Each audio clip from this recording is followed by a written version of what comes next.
Tattooing one of the most iconic and loved character anime is always a dream of mine. So let me show you how I drew from scratch and designed Monkey D. Luffy Gear 5 from One Piece. My name is Jesus Blones. I'm a tattoo artist specialized in anime tattoo characters. So let me show you how I could create from scratch this Monkey D. Luffy Gear 5 from One Piece. Even if I haven't watched One Piece, tattooing it's been a blast. ¿Tú estás listo para esto? Let's start by the client request. Style, color, placement. Also ask for placement pictures because I want to see the skin of the area, how the skin is, if you have any birthmarks, if you have any scars, to make the design flow, to want the understanding of what do you want to get tattoo. And I try to translate that later into the design. A big tattoo that helps me so I can play with all the area. Oh my god. I asked for reference picture, me like a two tattoos from another artist, pretty much explain what he wants. I use this as an inspiration. I don't use this reference as a just I try to copy and paste a DM. You want to give your client the most unique design that you can make. As for reference, try to read what the reference has. Poster, they want the poster on the top. Luffy, like a big face of Luffy, and has some haki around the design. It's a pretty cool tattoo, nice color. When you start sketching something like this, the position of the character, what pose this character is gonna have. We have this space rectangular in a vertical way, and with Luffy, pretty like a elastic character, pretty like a joyful character. The animation that One Piece has, you don't want to just make it like a standing like that and get just a portrait. Different sizes. On the first super close to the camera. The second element is the face. It has like a medium size. The third element is like a really back away. The other fist has like a lot of depth.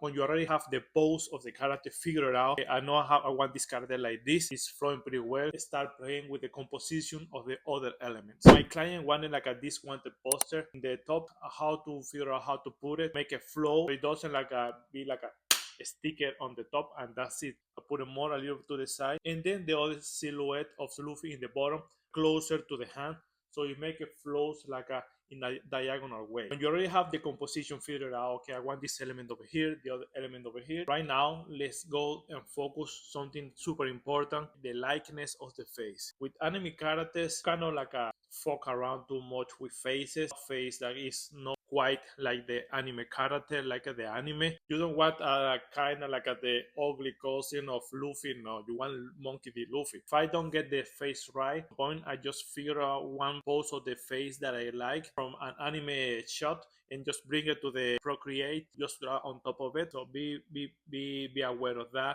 When I try to sketch at the beginning, put it loose because I don't want to waste too much time. Details from the scratch. I play with a lot of loose lines just to understand where everything is. You want a nice clean line work. Before I move forward, I want to give a shout out to my sponsor for this video, my wallet, because I'm paying this out of my pocket. So please give me a like, subscribe, share it with people because that helps. Thank you. When you finish your sketch, the next step is just figuring out the colors or just the flat colors. This is gonna help me a lot to understand what I'm gonna need to do later with the lighting and with the shadows. So this design is readable. Something that helped me to give like a focal attention to this design is having line work in different colors and use the black to help to accentuate what do you want to people to look. The black line works after the heel. Play with that. You want something that you want to draw too much attention, like for example, the back of the hair. Want the poster in the top. I don't want that hair to have like a black outline because it's gonna draw attention to the black outline in the top of the design. Usually I use this black lines and black accentuation for the faces and around the face and maybe the fist because those are elements that people are gonna want to look. You need to have an understanding of lighting, where where the light hits and where the shadow is projected, and this is going to help you to have a 3D element in your design. The viewer can understand what is happening,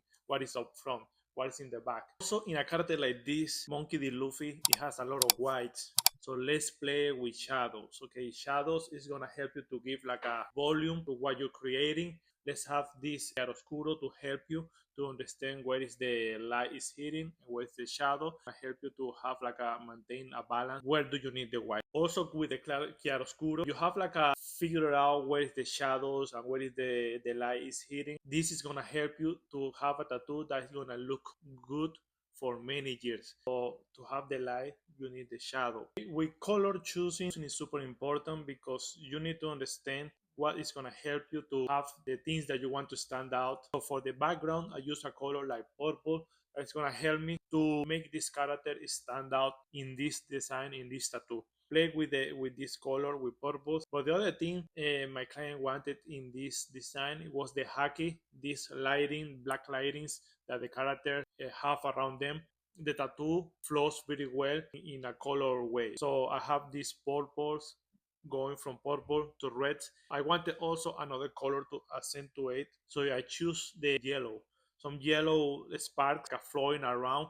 It's gonna read well in the design. The stencil, I'm a firm believer that you need to go as big as you can because sometimes you think, okay, this is a good design, this is a good size for this tattoo. Sometimes if you print one even bigger than that, I think it's gonna flow even better the body of the person because you don't want that the tattoo to look like a sticker because you want that the tattoo to flow in the body of the client to be part of the body. Sometimes going a bit bigger than you figure out at the beginning is something.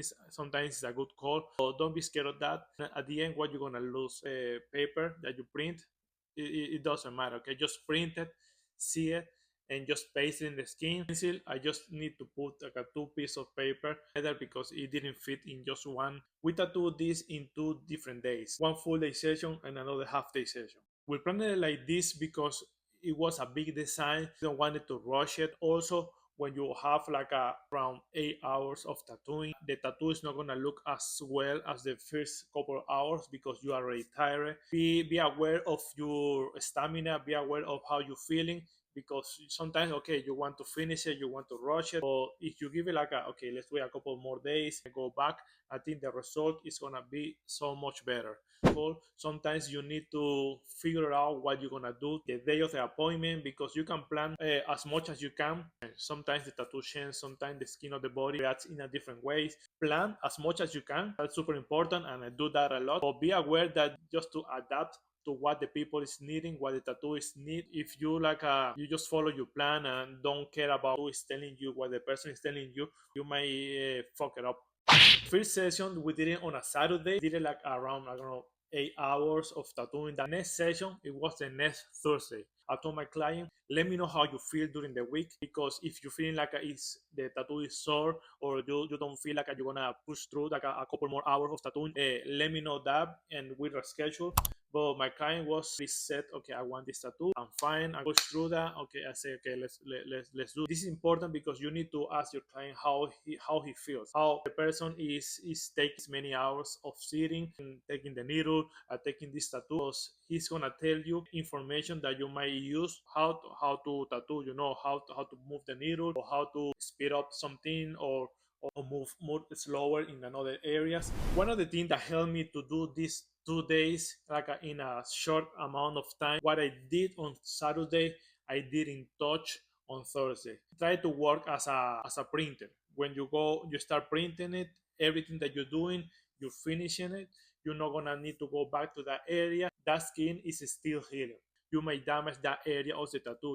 You don't hurt your client at the end of the session. You start with that part that might hurt a little bit, and then you go forward to another area that is gonna be completely new. When you have a tattoo like this that has a lot of white, you need to rely on another colors for the shadows and everything. So I rely more on purples, make the tattoo has volume. And if I put white on everything else, nothing will stand out. Usually on tattoos, you use white for highlights, points of attention that you want to draw. So I use the skin of my client as a light tone, as a light value to work as the white of the clothes, as the white of the clouds, white of his hair.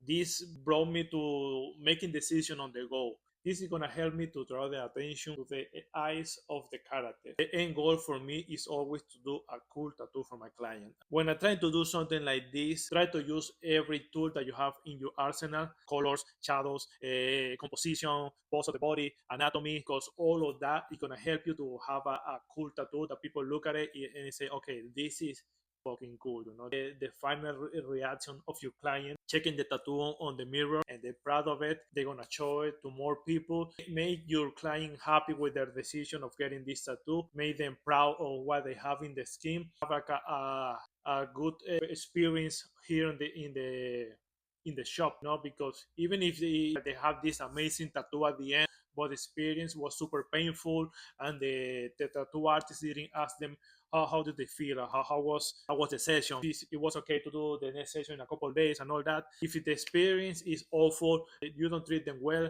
they don't want to show that tattoo. Even if the tattoo is the most amazing thing that you did, they don't want to show it because the experience is crappy. If you don't have like all the tools to and what they want, have the responsibility to go and learn some of the things, do some studies, practice, do different sketches, do whatever you need, give them the best work possible. I mean, it's gonna be on their skin for the rest of their life. Use this as inspiration, use another person's tattoo as an inspiration, but create your own thing and believe in yourself. That's the most important thing. What is true to you inside of you is gonna come out in the tattoo. It's gonna come out in the piece of artwork that you're creating. Be more truthful to yourself, and you're gonna enjoy it more. This is how I tattoo Monkey D. Luffy. I hope you're happy with this explanation from start to finish. Please let me know which other characters would you like me to show you how did I tattoo. If you have any question of my process, how did I do this, how to create this sketch or everything, let me know in the comments. I'm gonna try to explain more in the next videos. Please give me a like, subscribe, share it with your friends, and I'm here to learn with you. Thank you.